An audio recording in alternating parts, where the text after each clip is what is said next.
fidélité dans le ministère. Et alors il te donnera ce que ton cœur désire. C'est un message adressé pour une femme ce matin. Et pour un homme ce matin, Moïse était fidèle dans la maison de Dieu. Soyez fidèle dans le moindre des choses, dans tes dîmes, dans tes offrandes. Soyez fidèle. Ne mange pas la part qui ne te remet pas. Remettez à Dieu la part qui revient. Fais des dons à Dieu. Sacrifie-toi pour l'œuvre de Dieu. Et tu auras un centuple de ce que ton cœur désire. Quelqu'un peut dire Amen. Un amen encourageant pour que j'avance encore. Un amen bien assaisonné, mes amis. Que cette parole te fasse du bien. Soyez fidèles dans les petites choses, dans les chants, dans l'œuvre de Dieu. Ce n'est pas l'église des nobles, c'est l'église du Seigneur. C'est la maison du Seigneur. Il t'appelle pour le servir. Là où son nom est invoqué en esprit et en vérité, ainsi que comme un enfant au pied du Seigneur, connaissant tes soucis, il t'ouvrira les églises des cieux. Il y a des principes que nous devons mettre en place pour palper la gloire de Dieu. Edwige dit Amen. Disons ensemble Amen. Maman fidèle dit Amen. Dites Amen. Un amen fort. Un amen bien. Que Dieu te bénisse davantage. Dites amen bien. Dites amen bien. Oh, dites amen bien. Acclame le Seigneur. Demeure fidèle à la maison de l'Éternel.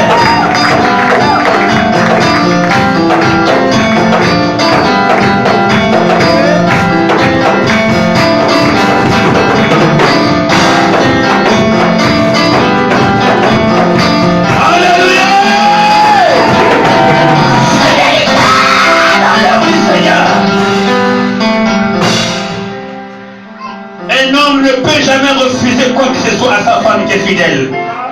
Un enfant obéissant mange toujours les bonnes choses de ses parents. L'obéissance et la fidélité suscite une attention particulière de Dieu à ton endroit. Lorsque tu es fidèle dans les moindres des choses, donne et il te sera donné, sacrifie-toi et Dieu se sacrifiera pour toi et pour ta famille. Moïse a été fidèle. Est-ce que toi et moi nous sommes fidèles dans la maison de Dieu? Sommes-nous fidèles dans les petites choses? Sommes-nous fidèles dans nos dîmes et nos offrandes? Dans ce que nous devons faire dans la maison de Dieu? L'assiduité au temple, travailler pour le Seigneur à l'église, évangéliser, amener les âmes dans le Seigneur. Est-ce que tu es fidèle pour ça? Tu connais la parole, tu laisses ta soeur mourir à la maison. Est-ce que tu es fidèle? Est-ce que tu es fidèle, toi qui vends la parole de Dieu? Toi qui vends la prière? Aujourd'hui, la prière est vendue. Les pasteurs imposent une somme d'argent avant de prier pour toi. Avant de rencontrer l'homme de Dieu, il faut payer. Ceux qui m'écoutent, écoutez-moi, répandez-vous. La parole de Dieu déclare, nous avons reçu gratuitement, donnons gratuitement. Personne n'a payé à Dieu pour avoir un ministère. Oui, papa. Donnez gratuitement. Priez gratuitement, délivrez gratuitement. Aujourd'hui, les pasteurs, il faut payer la prière. My God, c'est grave. Et on les appelle des lions, des généraux. Et c'est dans des noms aujourd'hui. On laisse les titres des pasteurs, des prophètes, on devient des généraux, des lions et des maréchals. Vanité des vanités. Jésus-Christ de Nazareth est élevé au-dessus de tous les ministères. Aujourd'hui, il y a les lions d'Afrique, les lions du Gabon, bientôt les lions du monde. Bientôt, il y aura un parc des églises éveillées. Vanité des vanités. Reste tel que tu es. Tu es pasteur, reste pasteur. Tu es prophète, reste prophète. Tu es évangéliste, reste évangéliste. Tu es diacre, reste diacre. Tu es prédicateur, reste prédicateur. Ne cherche pas les titres. Je sais que c'est Dieu qui amène de l'élévation à l'élévation. Pourquoi courir après les titres? Vanité des vanités, nos titres. Seul Jésus-Christ mérite de tous les titres. Même tous les titres ne le conviennent pas. Parce qu'il est au-dessus de tous les titres. Il est au-dessus des cieux et des cieux. Il habite une lumière inaccessible. Quel nom pouvons-nous encore donner au Seigneur à partir de la mesure où il est élevé au-dessus de tous les noms, de tous les titres et de toutes sortes de qualifications? Il est Seigneur, il est Dieu, il est roi, il est la vie éternelle, il est l'alpha et l'oméga, il est l'ancien des jours, il est roi des rois. Toute langue confesse que Jésus-Christ est Seigneur. C'est lui, Jésus-Christ, qui mérite la gloire. Pourquoi voulons-nous voler la gloire du Seigneur à l'église? Au point qu'aujourd'hui on danse au nom du pasteur, on chante au nom du pasteur. Répentez-vous. Dites Amen. Un Amen est bien. Un Amen encourageant peuple de Dieu. Est-ce qu'on est ensemble? Est-ce qu'on est ensemble? Dites Amen encore bien. Jésus qui a été fidèle à celui qui l'a établi, comme le fut Moïse dans toute sa maison. Même le Seigneur était fidèle à son Père. Il a dit, je ne fais rien si cela ne vient du Père. Vous voyez, il se soumettait toujours au Père. Il ne faisait rien par sa propre volonté. Mais aujourd'hui, toi, tu sais pourquoi tu échoues. Tu fais des choses sans consulter le Seigneur. Beaucoup de personnes font des choses, ils échouent, sans plutôt au préalable consulter Dieu. Peux-je faire ceci? Est-ce que je peux faire cela? Tu as reçu la vision dans ton songe. Tu es devenu pasteur. Et quand tu te réveilles, tu vas lui demander une salle vide. Je vais commencer le ministère parce que Dieu m'a montré. Dieu peut te révéler quelque chose, mais le temps, il faut un temps pour qu'il te donne l'autorisation d'aller maintenant. Il a fallu qu'il y ait beaucoup de temps. Alors que Dieu, le Seigneur l'avait apparu, il a fallu qu'il aille auprès de Gamaliel pour être enseigné. L'apôtre Paul, ça a pris beaucoup de temps. Après là-bas, il est parti chez Pierre, le pasteur. Après là-bas, il est parti à l'église d'Antioche. Pourtant, Dieu l'avait déjà appelé, mais il a fallu être d'abord enseigné. Attends. Maintenant, écoutez, son ministère a commencé. Le Saint-Esprit s'est révélé à l'église d'Antioche. Il va dire, mettez-moi à part Paul et Barnabas pour l'œuvre à laquelle je les ai appelés. Aujourd'hui, quand ils ont compris le message du Seigneur, ils ont gêné et ont prié pour eux. Beaucoup de personnes baptisent des églises. Pose-lui la question, est-ce qu'on a prié pour toi? Pose la question, est-ce qu'on t'a ordonné? Pose la question, dans l'église où tu étais, est-ce qu'on t'a libéré? Pose la question, frère, quand tu es sorti de l'église, est-ce qu'on a prié pour toi pour que tu commences? Beaucoup sont allés commencer les églises dans la rébellion. C'est la malédiction, mon ami. Pour que tu réussisses dans le ministère, il faudrait qu'on te libère, qu'on prie pour toi. Alors tu feras des exploits. Oh non, je suis la prophète aujourd'hui. Je suis pasteur. Vas-y. Et c'est ce qu'on appelle la volonté permissive. Il y a la volonté parfaite et il y a la volonté permissive. Beaucoup de personnes servent Dieu dans sa volonté permissive. Dieu t'a dit, vas-y, mais alors tu n'es pas avec toi. Balaam, Dieu l'avait dit, ne pars pas avec Balak. Dieu l'avait prévenu. Amen, bien. Mais quand on l'a proposé de l'argent, il est encore allé voir Dieu. Est-ce que je dois aller avec ces gens? Dieu va dire, vas-y. Vous voyez? Mais alors qu'il n'était pas avec lui. C'était dans la volonté permissive. Attention à vos visions, attention à vos prophéties, attention à vos songes. Beaucoup de songes et de visions sont dans la volonté permissive. Cet homme l'a dit, j'ai dit que ce n'est pas bon. Mais je vais persévérer. Priez, Seigneur, je le veux, je le veux. Voilà la vision qui descend. Mariage avec supportière. Papa, j'ai fait un grand rêve, c'est de marier avec lui. Dieu t'avait déjà averti depuis que c'était n'est pas bon, puisque tu veux absolument te marier avec lui, je viens te parler, vas-y. Mais il n'est pas avec toi. Après le mariage, 2 mois après, regarde les yeux, il est gonflé, pour les poils, il a tout, des sacs de boxe.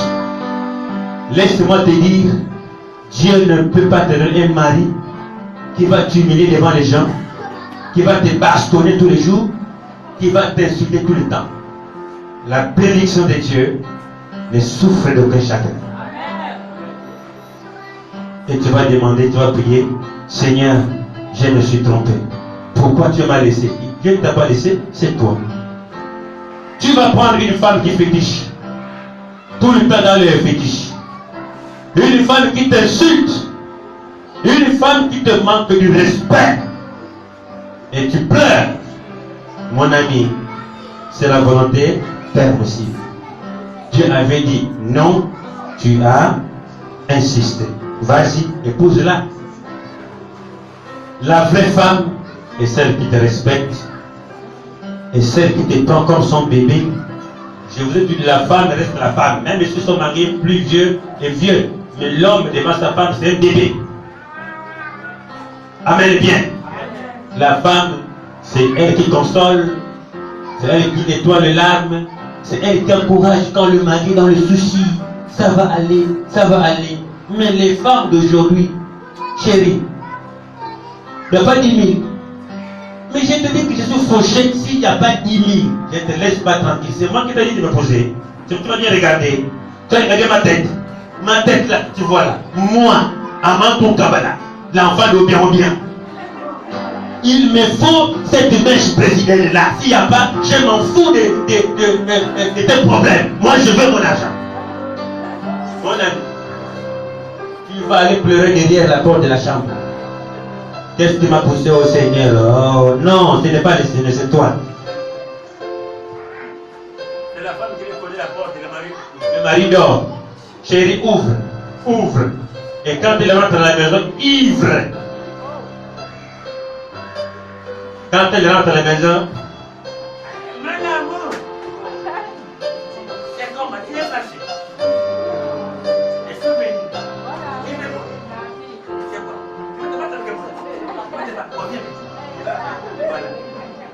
Voilà, la femme qui était partie ramasser.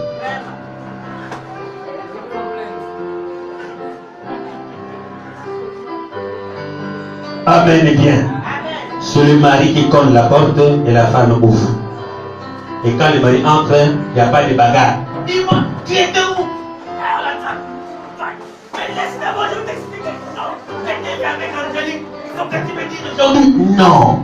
Une femme, laisse-le rentrer, serre-le à manger et puis pose la question tranquille. Tu étais où? Je t'ai appelé fatigué. Oh non, j'étais. Ah ok, d'accord, c'est bon. Même s'il est ivre, laisse-le d'abord dormir. Demain, on va régler ça après. Dans le calme. Mais toi, quand il rentre, c'est le malade. Déjà, tu as déjà serré le pagne. Tu vas me sentir aujourd'hui. Dès qu'il rentre, il se dit, moi, c'est le mort. Le patron monte. Mais laisse-moi tranquille. Mais les enfants, c'est pas maman, laisse-moi pas tranquille. Il avait dit la vérité. À l'église, quand elle chante, même les anges mentent.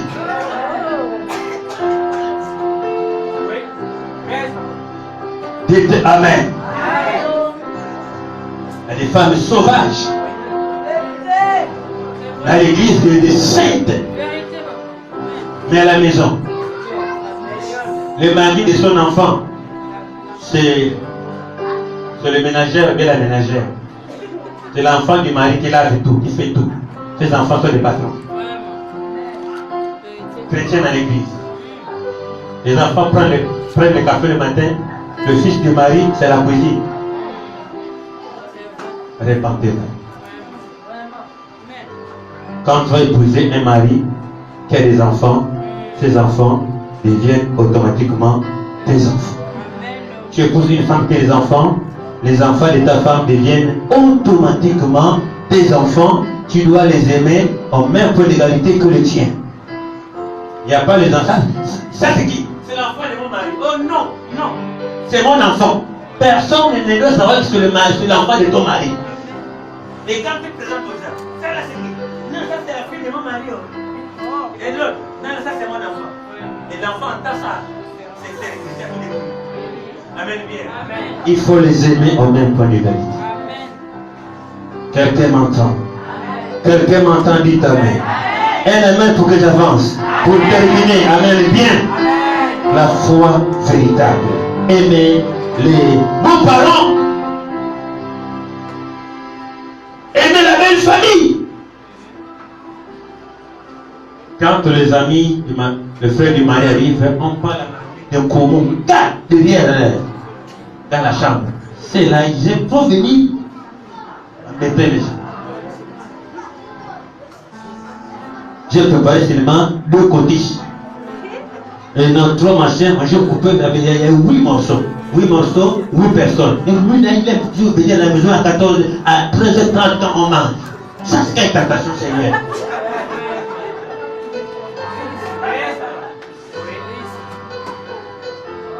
Ah, la chrétienté, où est la foi véritable? Amen bien.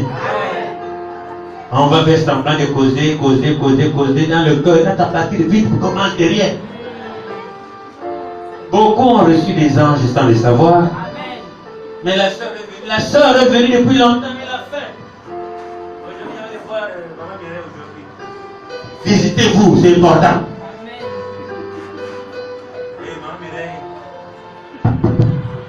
Bon, elle n'est pas comme ça. Un exemple. C'est pas du calibre là. Le boulot là.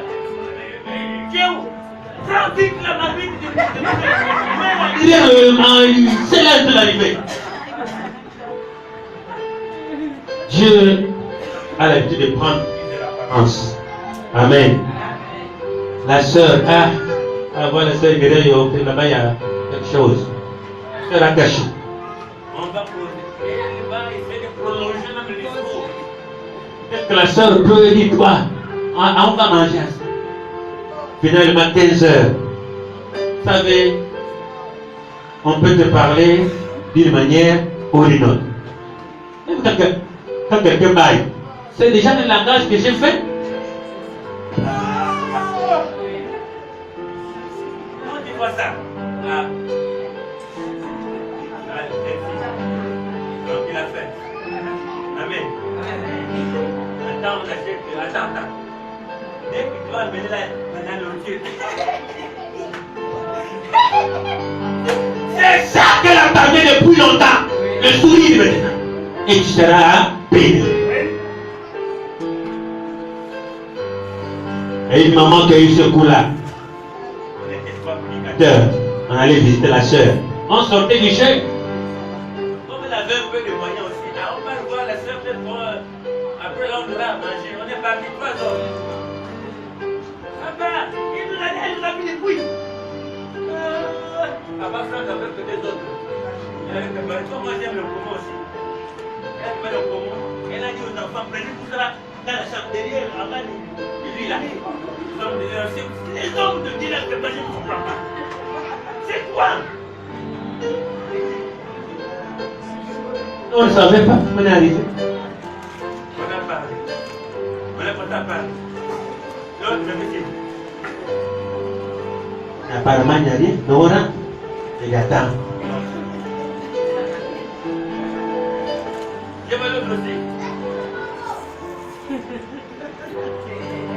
Donc, j'ai compris le geste que bon. Apparemment, c'est la sœur qui arrive. Donc, c'est bon. Soyez bénis. Merci pour la visite. Soyez bénis. L'homme des hommes de Dieu.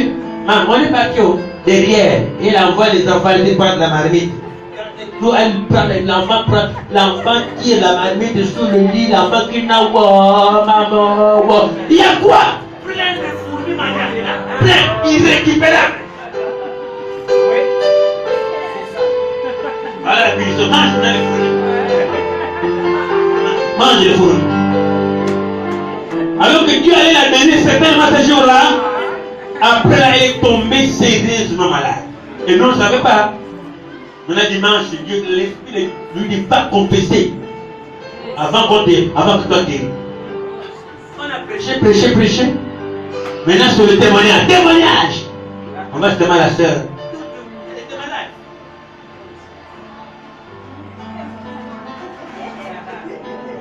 Mais c'est là qui le problème. Alléluia. Amen. J'ai un témoignage. Même la voix. Je suis égoïste. Je veux dire témoigner pardon. Mais c'est quel problème? Voilà.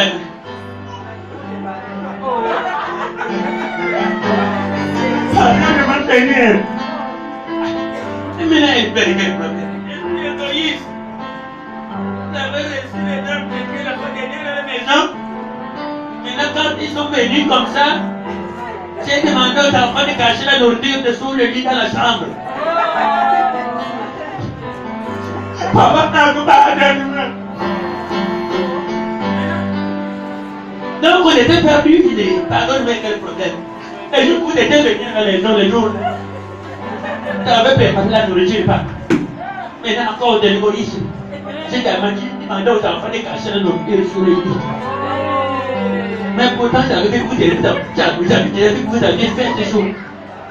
La Bible dit que chaque chose. Amen, bien. Hein? C'est la prophétie, chaque chose. Voilà. Alléluia.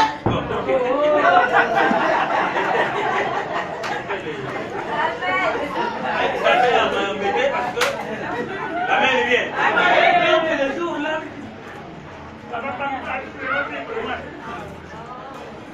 mais il y a quel problème? Va dormir.